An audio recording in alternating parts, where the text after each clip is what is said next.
This is going to be a rant, so buckle up.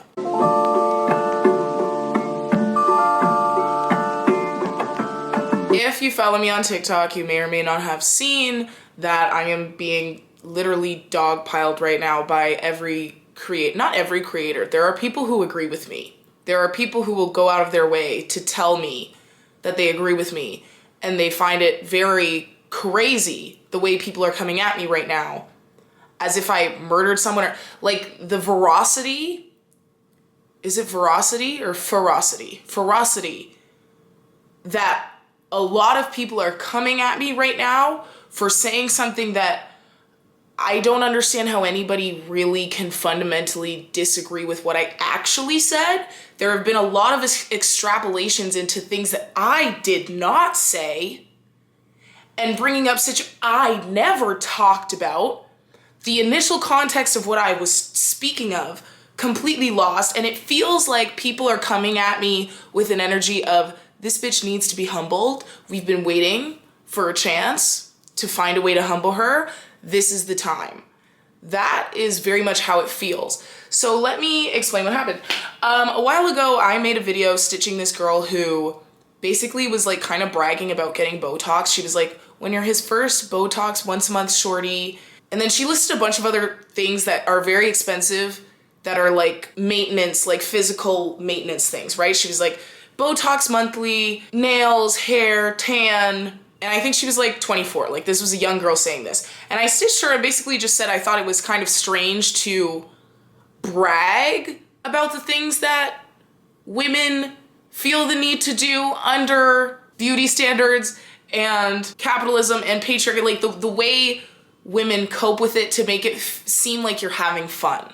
I am not talking about any sort of Botox that is necessary for reasons other than like just pure beauty, right? I am not talking about gender confirming anything. I am not people started bringing up reasons for getting Botox that are like very particular and medical, and I was like, I'm obviously not talking about that. Anyway, so I had stitched this creator who was bragging about doing all of these things, right? And I basically just said, I think it's like, obviously, if you're gonna do what you need to do to make yourself feel more comfortable under patriarchy, under beauty standards, under capitalism, okay, that's fine. But then to, on top of it, make it look like you're having fun, that is what's strange to me, right? And people fully agreed with that. There was no issues with that. And then I made another video expanding on that thought, and I said, do you wanna know how I think of some of these when I see people who are like bragging about getting Botox once monthly or having 27-step skincare routines? It feels a little bit like you're decorating your cage. Now, what I meant by decorating your cage was the cage is beauty standards and capitalism and patriarchy. That's the cage that we all live in. Decorating it is making it look like you're having fun under this oppressive structure, i.e. getting 27 steps of skincare, Botox monthly, and then bragging about it. Things that are very like, look, I'm having fun with these oppressive structures. Are you really having fun, right? And I did bring up the scene of Cassie in Euphoria with her million-step skincare routine and her going crazy. People were very upset. They were like, why are you comparing us to a fictional character? I'm using a fictional character as an example because I know that you've all seen it. Anyways, and people took the cage to mean their literal body, which wasn't the metaphor, and they were very upset that I had used the word cage, especially because they thought I was talking about their body. And then I started to get, what, so I can't wash my face? What, so I love to paint my cage, I'm having fun. What, so I shouldn't practice good hygiene? That was the first layer. That's just the first layer of the bullshit, right? The second layer is, now because I'm light-skinned and have a loose curl pattern, apparently my point is completely moot and I'm missing a lot of nuance, and I'm just like, but the context was I was talking about a girl who was bragging about getting Botox. Do you disagree with that fact? No. Nobody really disagrees with my fundamental point. They disagree with me being the one making it, and it seems like it's time to humble Kira. That's really what it feels like. Because the way, like, the jumps, the leaps, that have been made between what I have said and what people are saying I'm saying is so nuts to me. So nuts to me. I understand that I have privilege, right? I understand I have light skin. I have a loose curl pattern. But me highlighting that we all live in an oppressive structure where there are beauty standards and capitalism and those two work together to make it feel like we have to buy self-care, I don't think that message is wrong coming from anyone. And I'm having a really hard time wrapping my head around this because people do seem to agree with that. Is anybody gonna sit here and tell me that you disagree with the fact that it does feel oppressive the way beauty standards and capitalism work together to make women feel like we have to pay for self-care? Is anybody saying that's a good thing? Is anybody saying that's fun?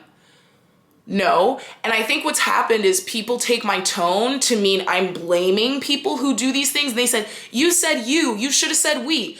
I said you because I was talking about Botox and 27-step skincare. I don't do those things, right? Now, I'm not shitting on people who get Botox, but to pretend that there's not a big difference between getting Botox for whatever reason, especially the ones that are very specific or medical or gender affirming, pretending that that is the same thing as being in your early to mid 20s and being one of the girls who markets getting Botox monthly like they're having fun, to pretend those are the same thing is nuts to me. And to pretend like me, so okay, this is the other thing that I'm like, how did we get here? All of a sudden, I am being insensitive to dark-skinned women who have a tight curl pattern and have to do maintenance to go into the office for work because of respectability politics. What? I'm sorry, what? That is also completely not what I was talking about, in the sense of I obviously support and understand what Black women have to go through. I'm not saying I understand to the point of like for a dark-skinned Black woman with really tight hair, what she has to go through. I don't understand it in the sense of I haven't been through that, but I understand in the sense of course you're gonna have to put in physical maintenance to make yourself feel comfortable in the workplace a lot of times because we live in a really racist, texturist world. Me talking about how I think we live in an oppressive structure with beauty standards, I don't understand how it gets to me saying that or me even implying that. Because when I'm talking about these things, I am mostly thinking of the white women who brag about, preventative Botox. That's mostly who I'm thinking of. And people are saying, well, that's exactly it. You're supposed to think of everyone.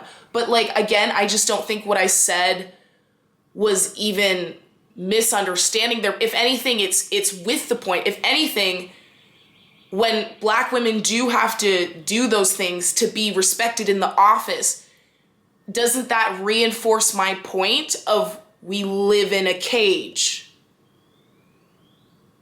Do you see how I'm just really stunned? Because my entire point was, why are you making it look like you're having fun if we're not having fun? And a bunch of people stitched me and told me all the ways that they also don't have fun that I seem to have ignored. But I'm like, okay, but yeah, my point was we're not having fun. Do you understand? And I really people are stitching and people are bringing up valid points like for their own situation, but it just doesn't relate to what I said, like at all.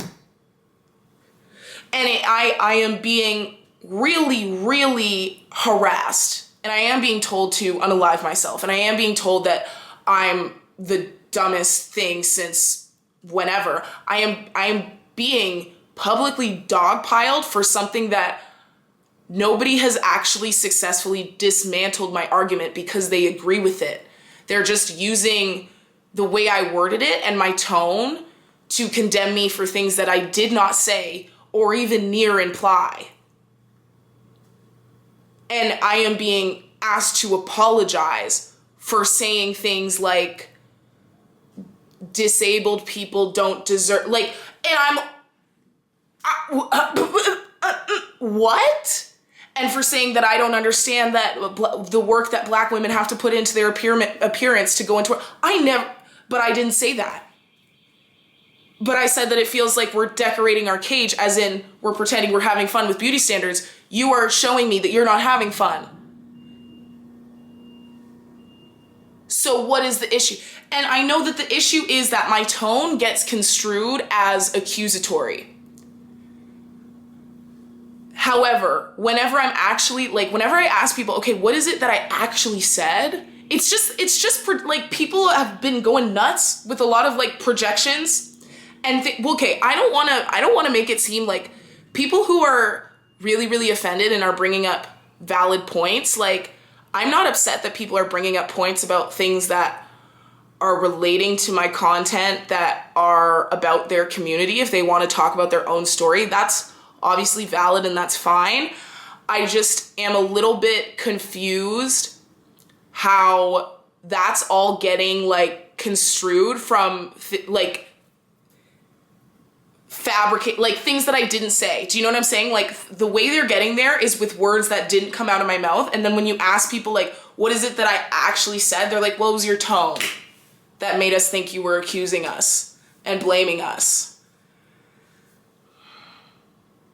Really? My tone? Like, I can only do so much about my tone, right? And I've had this problem since I was young that my energy does get misunderstood for aggression. It gets taken for aggression. And I understand that, but that just means you don't vibe with my personality type. That doesn't mean you necessarily disagree with what I'm saying. You just don't like me. And that's fine. But, like, I'm really being dragged through the mud for things I didn't say.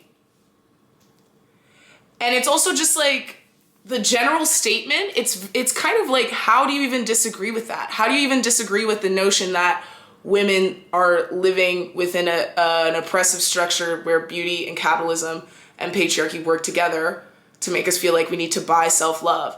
Does anybody disagree with that point?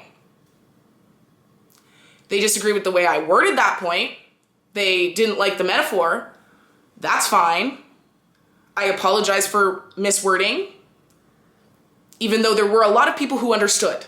Do you understand? It's like a lot of people get a lot of value from my content. A lot of people thought that was a really strong... I remember when I first posted the video, I had a bunch of comments being like, wow, you know, decorating your cage, mind blown emoji. You know? And I was like, okay, cool. People are getting it. Why? I looked at the comments back then and I was like, okay, cool. People are getting it. About a week or two later is when it starts to get criticized. And the other thing is, like, you know, I don't really care that I'm losing followers, but I am losing followers. Like, I lost like a few thousands of followers. But, like, the funny thing is, it didn't happen till now, until other creators started to talk. And I'm like, so when the video initially went up, everybody was fine. Everybody liked it. And then a couple people told you what to think, and now all of a sudden nobody likes it. It's very bandwagony.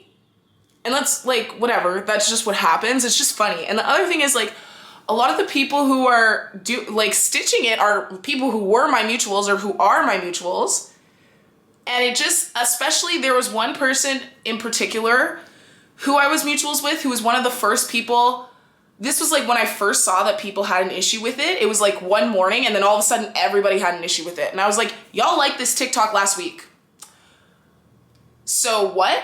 But anyways, so this mutual that I had makes this TikTok about, you've been saying stuff like this on your page for a while now. And I'm like, the fact that we're mutuals, this video has been up. You're saying that you've had an issue and you don't DM me. You don't even comment. Your first mention of this is a public smear campaign? That's a little whack. That's a little snaky. And so I blocked them. And then, oh, Kira's blocking people in her community. I'm blocking snakes. Because that's a snake thing to do. If you have an issue with me for a while and you're a mutual and you don't DM me about it, because the intention looks like you intended to humiliate me. And so no, you do not get to see my stuff ever again. Like, you're a snake. And the other thing is, and they probably don't perceive it as being a snake. People on TikTok have very weird ideas of what it means to be mutuals. They're like, we hold each other accountable. Your idea of accountability is based on a logic system I don't agree with or understand. Like, whatever. But the other thing is, like, I turned off my comments, and then creators that I'm mutuals with will DM me like, oh, one creator that I'm mutuals with DM me an entire summary of the issues people had with me, as if I asked. I turned off my comments, and I deleted my app, and somebody took that as a sign to, oh, you know what? I bet she wants to hear everything people are saying right now. Let me lay it out for her.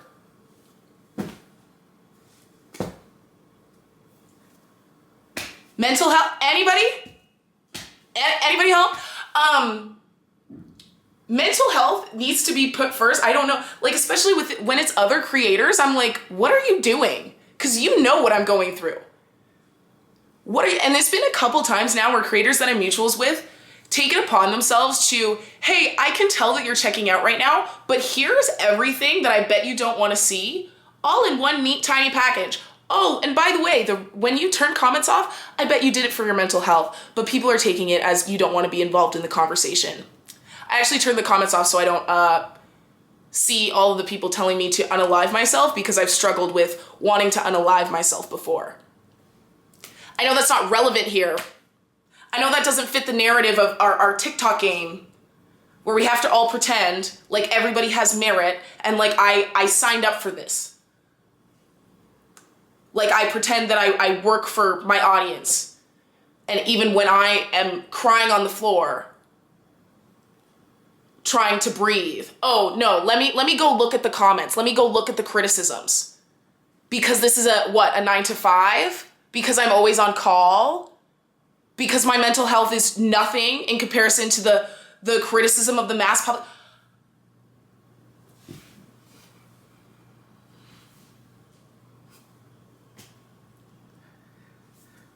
Thumbnail. The way people view me as an entity, and I get that, that's what happens when you start to talk online. I'm not. I'm a human. I'm a human first, and I'm a human to the point where, like, I don't even want to, right now I have no interest in TikTok. You know what I'm saying? And all that happening, that was a big turnoff. And also the way other creators behave, big turnoff. And I can see there's accounts who remind me of me, like last year, who are like still trying to figure out exactly what they're doing. They're like between 100 and 200K. And they are jumping on the bandwagon just to like get some credibility, and just for like, they're just trying to, you know, get some views off of this situation that is really, really hurting me mentally. And it has just shown me how disgustingly toxic TikTok is, because people 110% value their content more than they value anyone's mental health. And people, like, the fact that I am being dragged through the mud in a way that people can tell is hurting my mental health for something that nobody can concretely tell me something that I actually said that was directly offensive without adding a whole bunch of extrapolations and misunderstandings and misinterpretations as fact. Nobody can say, oh, she said this, it means this. Nobody has done that. Nobody has done that. It's just talking about my identity in relation to how I misunderstand things, and then misinterpreting things that I actually said, and creating this whole false narrative of things I didn't say, and then asking me to apologize for it. And I'm supposed to apologize for it. For why? For why? And the other thing is, like, people are like, can you just address a lot of creators made a lot of valid points. Can you just address those? When 1 million people on TikTok start adding you, it doesn't tell you which ones are relevant. It doesn't tell you which ones have valuable information. It just says, here's a bunch of people that hate you. You can sift through it to figure out which ones might have some value in the videos. Go ahead, have fun. I am not mentally prepared to deal with that.